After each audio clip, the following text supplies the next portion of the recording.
Hey guys, once again Amazon has totally screwed me over on book release dates, so you get to reap the benefits of their suckiness. Basically, I pre-ordered Mockingjay like 3 months ago and then they haven't even shipped it yet and I'm just like WTF, I want to read Mockingjay. So I just went to the store and I bought a copy, but soon enough I'm going to have 2 copies of Mockingjay, which means I'm going to give one away to a lucky viewer, so stay tuned to the end of this video so you can find out how you can win a copy of Mockingjay for free. For those of you who don't know what Mockingjay is, Mockingjay is the last book in the Hunger Games trilogy by Suzanne Collins, and it just came out about a week ago. The first book in the series is The Hunger Games, and the second book in the series is Catching Fire. There's reviews to these two in the doobly-doo link. Very briefly, the Hunger Games trilogy takes place in a post-apocalyptic America, in a place that used to be America, but which is now called Panem, and Panem is split into 13 districts. The capital rules all the other 12 districts. Districts tried to form a rebellion against the capital a while ago, and they failed miserably, so now every year as punishment for this uprising against the capital, a boy and a girl from each district, which means 24 tributes. And the tributes, I think, are ages like 9 to 18. It's always kids. And they put them in an arena and they have to kill each other. And basically there's one victor. Our main character is Katniss Everdeen, who's 17 years old,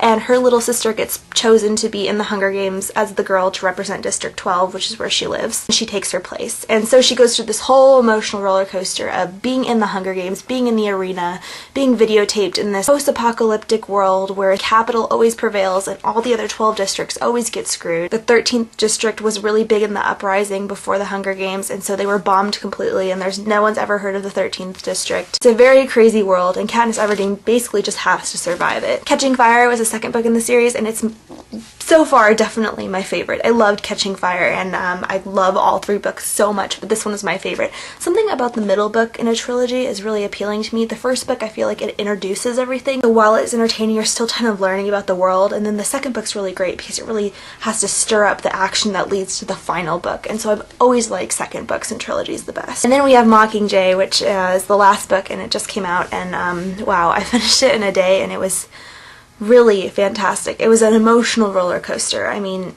I think Suzanne Collins does such a good job of really getting to the core of what her meaning is. And what I mean by that is, yes, this is a story about Katniss Everdeen and how her world is similar to ours but also completely different. And what I think this entire series is trying to get across, which I think is such a beautiful point that Collins makes, is that human nature is beautiful and it is scary and it is horrific. One of my favorite quotes from this book, and no, it will not ruin anything, by the way, I think that he was onto something about us destroying one another and letting some decent species take over. Because something is significantly wrong with a creature that sacrifices its children's lives to settle its differences. But in the end, who does benefit? No one. The truth is, it benefits no one to live in a world where these things happen. Mockingjay is basically what happens after the Hunger Games and what happens when this revolution takes place. All about war. Even though it takes place in the future, I think it has a really big context of what's going on today with wars and killing each other. The only really significant distinction is that Panem is so small. I mean, our society nuclear bombed everyone basically, and so they've had to start over with these 12, 13 districts. And their population is really insignificant, and more than once they talk in this book about how we're going to destroy our entire species. I think Katniss makes a really good reflection at the end of maybe we should destroy our own species. I mean, what good is it bringing the earth? What good is it bringing other people? But I think Suzanne Collins also does a really great job in this book of showing that human beings are okay people sometimes.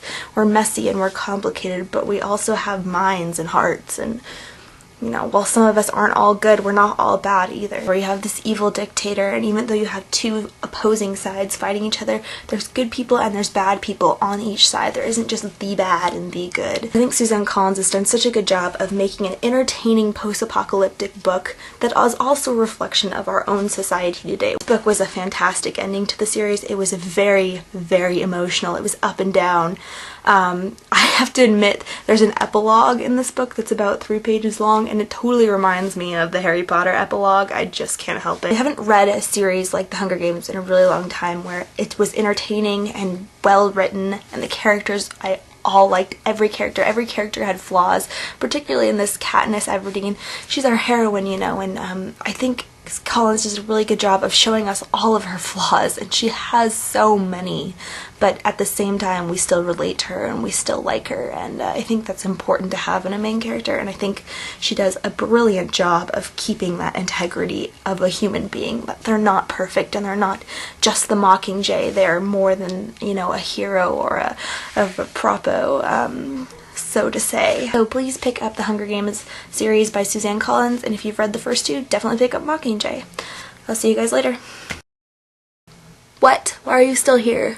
You probably want to know how you can win a copy of Mockingjay for free. Is that right? Is that so? Is that why you're still here? It's not just because of me? Fine, I'll tell you how. How you can win a copy of Mockingjay is very simple. The first one is that you need to be subscribed to Reread Books, and 2, leave a comment down below as to why you would like to win a copy of Mockingjay. It can be heartfelt, it can be funny, it can just be that you would like to win it. And 3, you have to be a US resident. And I'm sorry because I know we have a lot of international viewers, but I just cannot afford to send a book anywhere that's not the United States right now, and I apologize for that. If you subscribe to Read Books and you leave a comment below saying why you want a copy of Mockingjay, and you live in the US, I will pick a random commenter from below. I will announce the winner next video, and I will ask for your address and I will send it to you, and then I will stalk you. So if you don't want to see this face anymore, then don't leave a comment. Anyway, I'm really excited to give away a copy of Mockingjay since I have an extra copy, and why the heck not?